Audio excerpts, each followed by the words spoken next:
Dave, today on the show, this is a special one.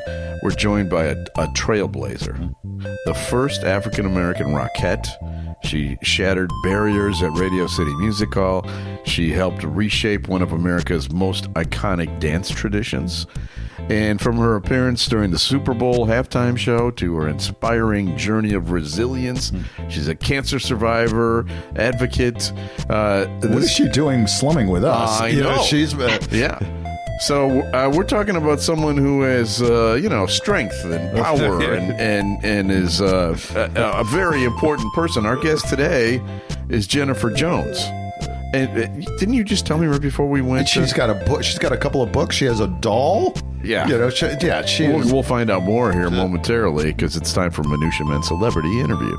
The following is a Tony Lasano podcast, an Opie show on the Radio Misfits Podcast Network. This is the Minutia Men Celebrity Interview with Rick and Dave. Jennifer, thanks for being on the show. Thank you for having me. I'm so happy to be here. So we're in Chicago. We were talking a little bit before we started taping here. 20 degrees below zero here in Chicago, which is Dave is literally doing the show with a stocking cap on, even though we're indoors right now. I'm desert people, Jennifer. We do not like this weather. I'm guessing it would. Neither do I. So you were telling us you're in New Jersey. I'm guessing that the Rockette uniform is not what you're wearing right now. It is not what I'm wearing at all. We're supposed to get this huge snowstorm on Sunday, and I am not prepared for it. I'm not ready for it. Like you, I'm a desert person. I love the heat and the humidity. Yeah, well, we're not going to have any of that for a while. You know, I've done a bunch of research. Your story is really remarkable, and one thing that really stood out to me is the Rockettes did not have their first African-American dancer until 1987. That is not that long ago. That's not good. And you were only 20 years old. You know, my twins are 20 and they don't even get out of bed until 2 in the afternoon. And you are, trailblazer. You're the first African-American. It's hard. It had to be unbelievably exciting and terrifying at the same time, right? I mean, can you kind of take us back to that moment and walk us through what you were feeling? And, I'm sure there's a lot of emotions and you can't get to everything, but you were 20. I was 20. I know.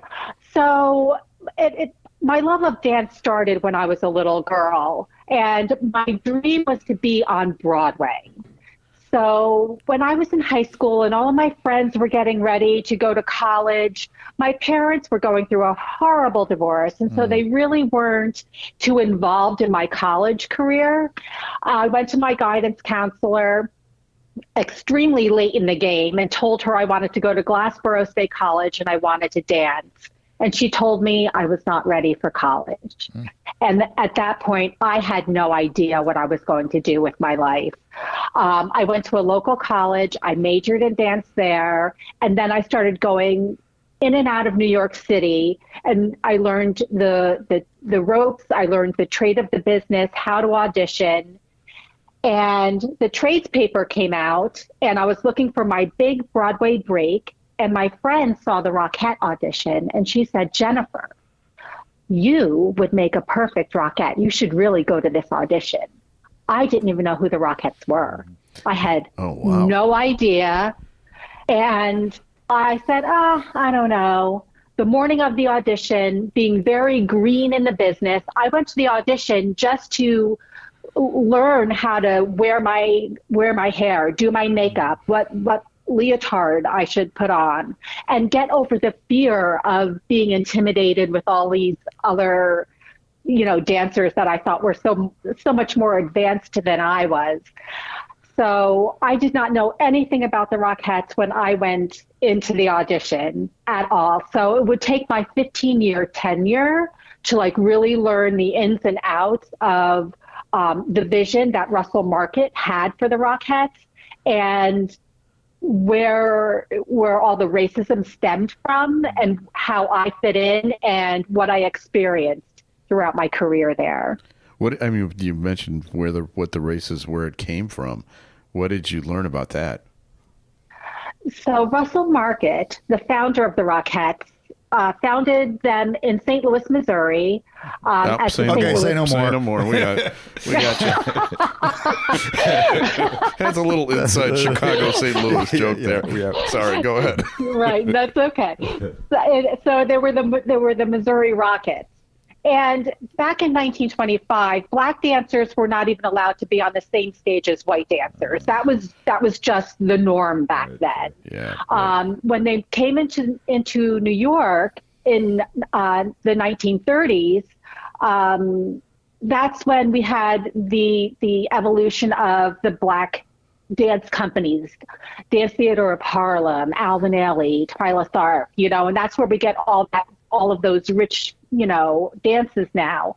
But you would think in 1987, under the backdrop of a progressive New York City, there would have been a black dancer. Yeah, but Russell was still alive, and he still had that antiquated thought process of having all white women on the line, and his dance captain, Violet Holmes, who took over the line, is quoted in the New York Times saying, having one or two black women on the line, you would lose the illusion of the Rockettes of looking like one dancer, and you would lose the uniformity and the hallmark.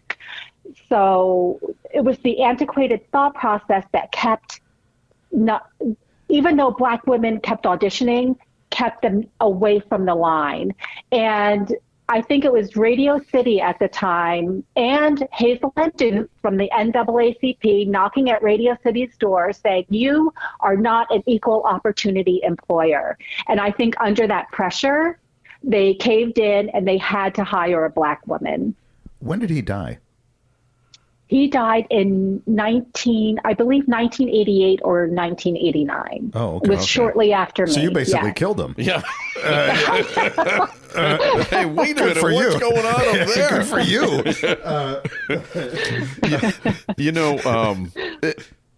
There must have been pressure on you, though. I mean, being the first of anything, it's gotta be lonely. Yeah, you must feel like the weight of the world on your shoulders when you're up there. It was really hard. It was my first big job, and I learned about it actually on the 11 o'clock news, that I was the first black woman. But they immediately put me into media training, and the quote in the New York Times, they told me that Violet was misquoted. I did not know what the quote was. They said they're going to come up with this quote. Just say she's misquoted, and. Wow. So I went on like all the news shows, and I said, they would ask me about the quote in the New York Times, and I would say she's misquoted, and they would just stare at me, and they would have to move on. But she wasn't misquoted, was she? No, she was not. Yeah. There were ladies on the line who did not want me there. There were people in management that did not want me there, but I leaned into the ladies who were ready for a black woman to be on the line, and I leaned into them to be the best Rockette possible, learning the Rockette terminology, the precision dancing. And what I wanted to do since I was a little girl is dance on a grand stage under the lights, wear the lashes and lipstick. So no one was allowed to take that dream away from me. Oh, my God.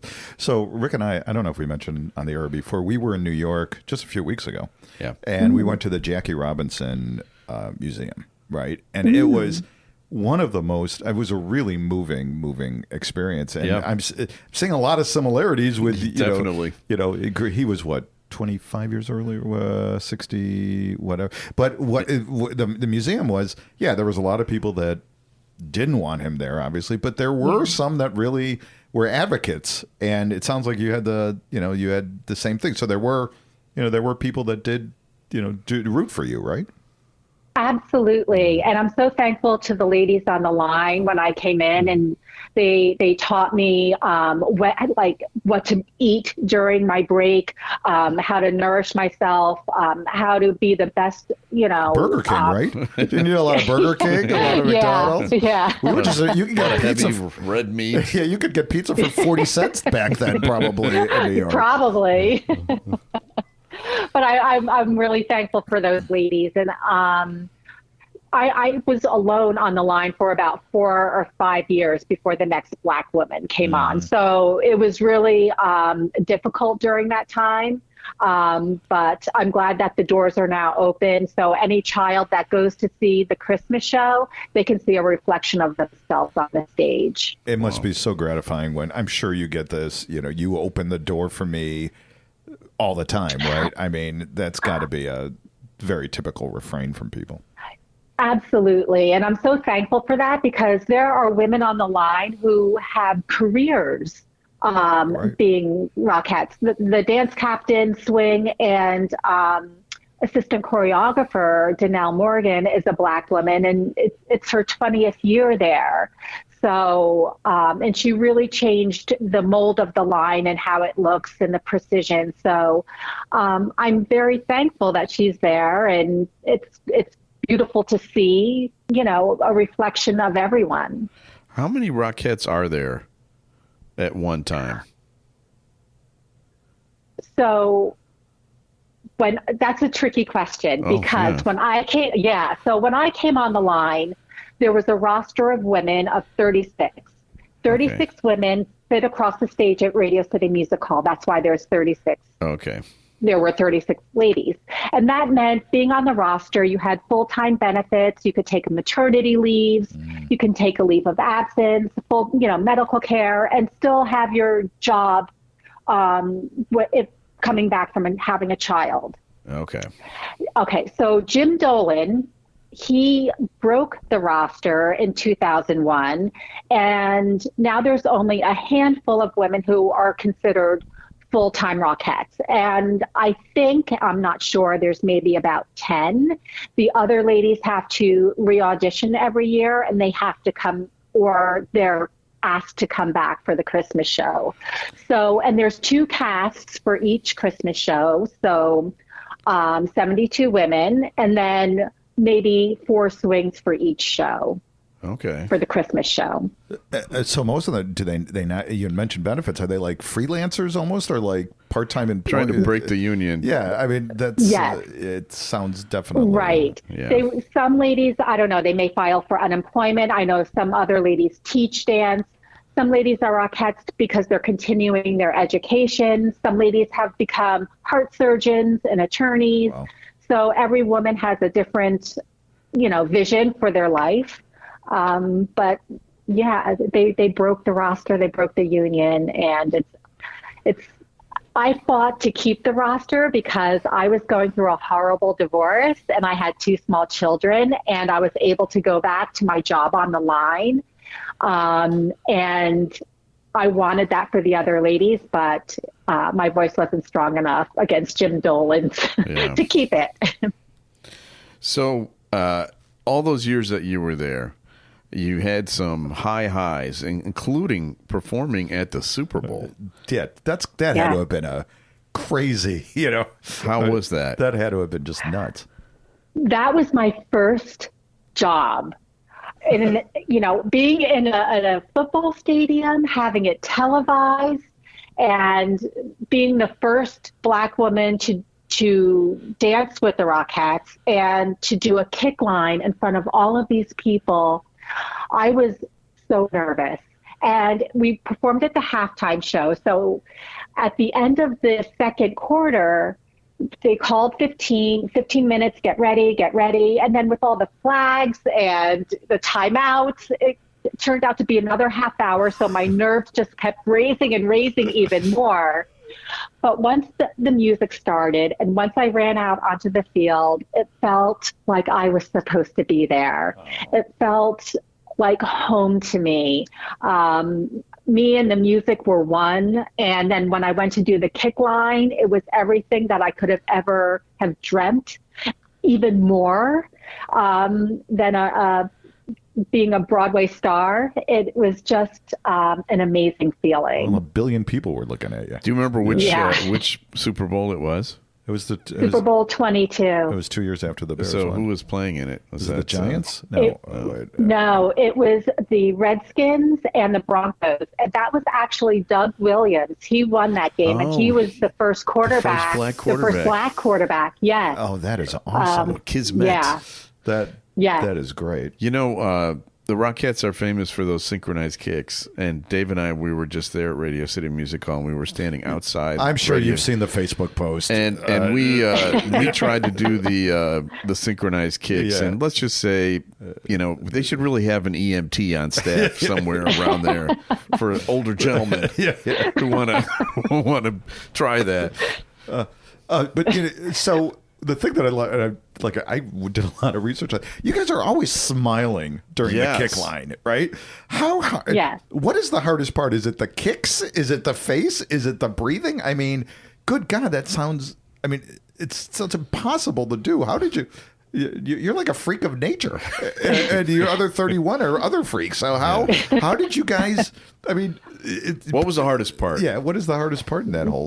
The hardest part of the kick line is that everyone thinks that we are linked behind each other's backs, so that we're holding each other's hands or forearms, but we are freestanding kicking by ourselves. So the hardest part is staying on your mark, staying in place and kicking in a straight line and keeping them eye high. That's the hardest part. High. That would kill me. Because you don't want to push the ladies next to you, so you have to keep your hands back, and so your one hand is up higher in between the woman's shoulder blade, the other hand is at her lower back, so you're kind of off kilter a little bit. So the hardest part is just keeping the eye-high kick and staying on your mark. In heels.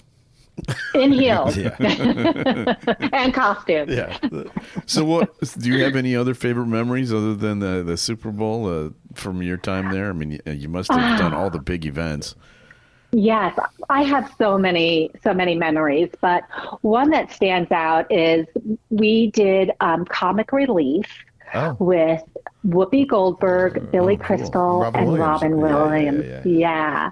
And Whoopi did an opening number with the Rockettes, and she came out in a Rockette costume and a circle of kicks. And so that was the opening number with Whoopi. But one of the things that I remember as being a Black Rockette there, we were on break.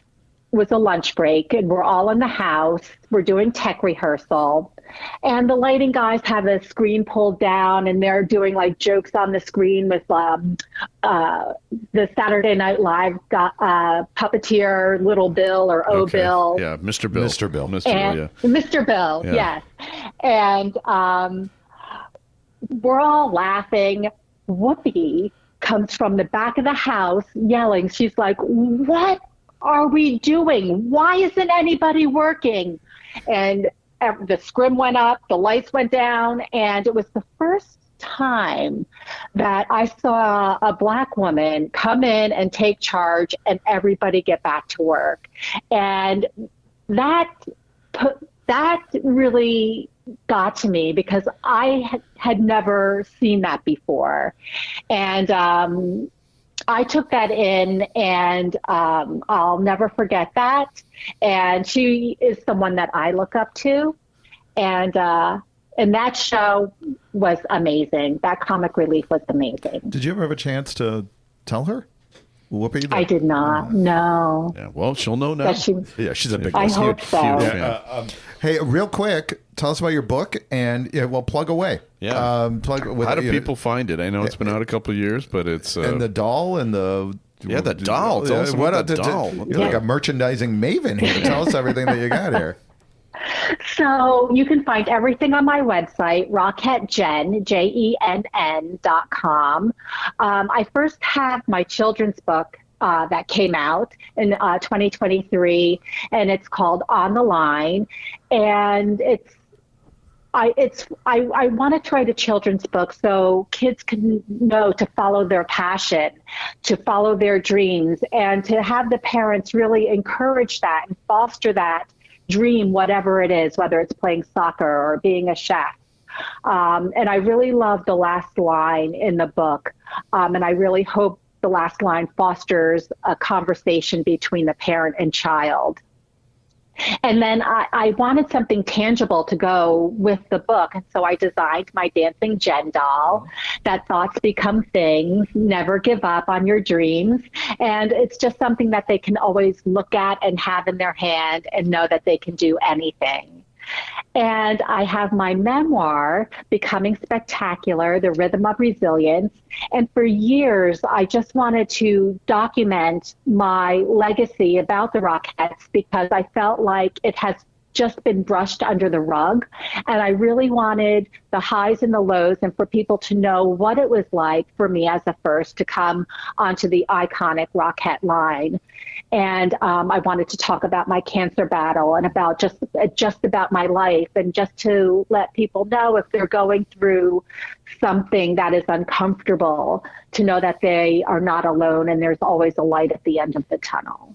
Oh, that's just wonderful. That's awesome. That's wonderful. Jennifer, this has been a joy. Thank you very much. Thank you for taking the time. We really appreciate it. Yes. Thank you so much for having me. And we wish you the best of luck and success, continued success, and thanks for giving us half hour of your time. And 2026 is going to be the year that I'm going to stretch. I am going to get limber, you know. Can I get a Vegas bet on that? Yeah, you know.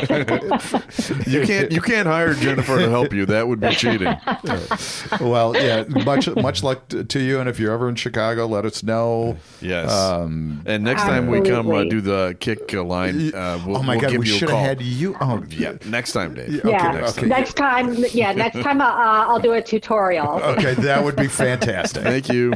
Thanks for being on. Yeah, bye-bye. Thank you. Bye-bye. Thank you. Bye. Oh, what a lovely goes. lady. Jennifer Jones. Yeah. She's nice, huh? Well, the thing that gets me is 20 years old. The thing that gets me is 1987. Oh, I know. And the story she told about, for the first time ever, seeing a black woman in charge. And then she's at the Super Bowl. The first black quarterback wins the Super Bowl. She's the first Rockette ever. Right. She's younger than us. She's younger than us, yeah. And white guys right now are complaining that they're suffering racism. Shut up. Right, yeah, exactly. I mean, come on. What about us? White people rule the world, you moron. Wow. All right, sorry. Hopping off the soapbox now. Be careful in heels. You were in heels as you hopped off the soapbox. We need to thank people. Yeah, thank Brandon. Thank you, buddy. Yeah, Brandon Herman scored us another good guest. Thank you to Brandon. Thanks to Tony Lasano, the executive producer with Opie Productions. Also, Ed Silla, the Radio Misfits Podcast Network. The Podfather. Yeah, the Podfather. Exactly. Yeah. Great Talk Radio isn't dead. It just moved to a better place, which is RadioMisfits.com. And we'll be back again soon. Isn't it nice, Dave, to be part of one of these interviews? Yes. Haven't done it in months. So I've been busy. If we can secure Dave again, we'll bring him in here and we'll do another episode of Minutia Men Celebrity Interview.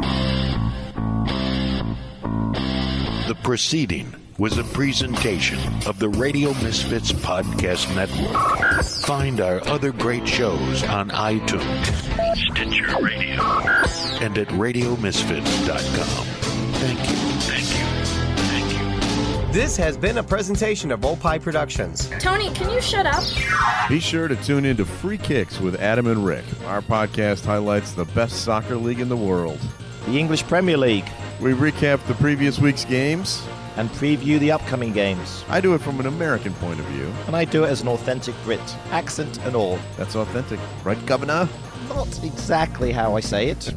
We also talk about the local soccer scene because Adam is the Illinois Youth Director of Coaching. If you love soccer, football, tune in to Free Kicks. New episodes drop weekly on the Radio Misfits Podcast Network.